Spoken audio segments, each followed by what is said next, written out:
The day Amora walked into the Williams mansion was the day she learned how cruel people could be. She had gone there with hope, not to beg, but to work. Her mother had just died, and she needed a job to survive while preparing to investigate her father's death. But her simple dress, worn shoes, and calm voice made her look weak to them. At the gate, one of the guards sneered.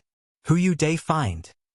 "I heard there's a vacancy for a cleaner," she replied softly. "Cleaner? For this house?" "Madam, a big shift. No job here for beggars." Before she could plead, a sleek black car drove in, a Range Rover. From it stepped Tunde Williams, wearing designer sunglasses, gold wristwatch, and arrogance dripping from every movement. He stopped when he saw her. "Who's this?" "Ogre. She say she want to apply as cleaner." "Cleaner?" He laughed. "This one? She looks like she can't even clean her own shoes." The guards laughed. Amora looked at him, calm, steady, hurt, but silent. "You shouldn't judge people by what they wear, sir. And you shouldn't stand where you don't belong," he shot back. He turned and walked into the house, laughing. The guards pushed her out, the gate slamming in her face. She walked away with trembling hands, but her lips curved into a faint smile. "One day," she whispered, "this same gate will open for me."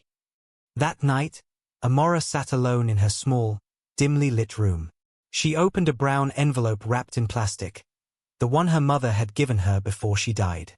Inside were a letter from Chief Ofori, her late father, property documents showing land and shares, a faded photo of him standing with another man, Chief Williams, smiling like a brother.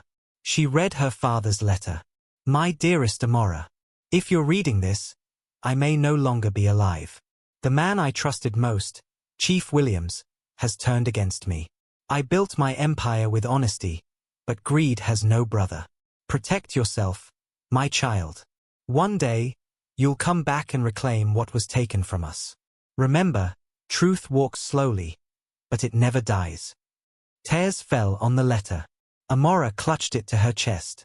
"Papa, I will make them remember your name." Amora went to Mamarafima, their old housekeeper, now living in a small compound in Soyulir. When Mamarafima saw her, she gasped. "Amora, you look just like your mother." "My child, where have you been?" "Abroad, with Mama. She's gone now." "Mamarafima, tell me the truth. How did my father die?" The old woman's face hardened. "It was no accident. That man, Chief Williams, poisoned your father after signing property documents in his name. Your mother ran away that night because she overheard their argument." Amora felt her heart drop. "He took everything from us. And now, you must take it back. But not with anger. With wisdom." 3 months later, Amora returned to the same mansion. This time, not as a maid, but as a woman of power. She wore a cream gown, diamond earrings, and confidence that made even the guards straighten up. "Good morning, madam. Who are you here to see?" "Tell your madam her new landlord is here," she said calmly. Inside, the Williams family was having brunch. Mrs. Williams sat at the head of the table, sipping tea. Tunde scrolled on his phone, bored. Then the door opened, and Amora walked in. Mrs. Williams frowned. "You again? Who let her in?" "No one needed to," Amora said. "I came to take what belongs to me." Tunde laughed. "You again? This joke of yours." Barrister Ukena entered behind her. "This is no joke. Miss Amora Ofori is the legal heir to this property. Your late husband, Chief Williams, illegally transferred ownership from her father, Chief Ofori. We have the documents and the court order to prove it." Mrs. Williams stood abruptly, trembling. "What nonsense is this?" "Not nonsense," Amora said. "Justice." That night, after everyone left, Mrs. Williams came to Amora's hotel room secretly. Her eyes were red. "Please, my child, listen to me. Your father's death, it wasn't supposed to happen. My husband wanted everything. He said your father was in his way. I begged him to stop, but he didn't listen." Amora looked at her coldly. So you kept quiet while we suffered. Mrs. Williams knelt. I couldn't tell anyone. He would have killed me too. Amora turned away.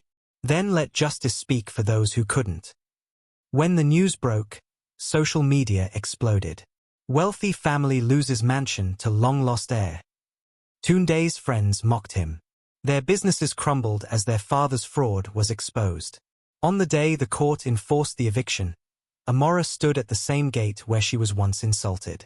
The guards who mocked her now saluted her with respect. Mrs. Williams walked out quietly, her head low.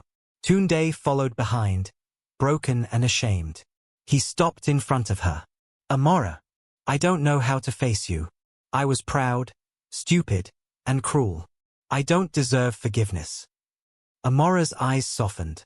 You're right, but forgiveness isn't deserved, it's given. She handed him a small envelope. Inside was a check.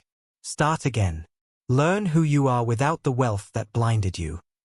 He looked up at her, tears streaming. You're nothing like me. No, she said softly. I'm like the father you never had. Months later, Amora reopened her father's old company under a new name, Ofori Legacy Foundation, providing scholarships for orphans and widows. During the opening ceremony, she looked around the mansion, now filled with laughter, music, and children playing. Mama Efima smiled proudly. Your father will be proud of you. Amora nodded, looking at the golden plaque on the wall. Truth walks slowly, but it never dies. That evening, as she stood on the balcony, the wind brushed through her hair. Down below, she saw Tunde in the crowd, quietly watching, humbled, changed. He bowed slightly, a silent apology. Amora smiled faintly. He called me a beggar, she whispered. But God called me a daughter of grace.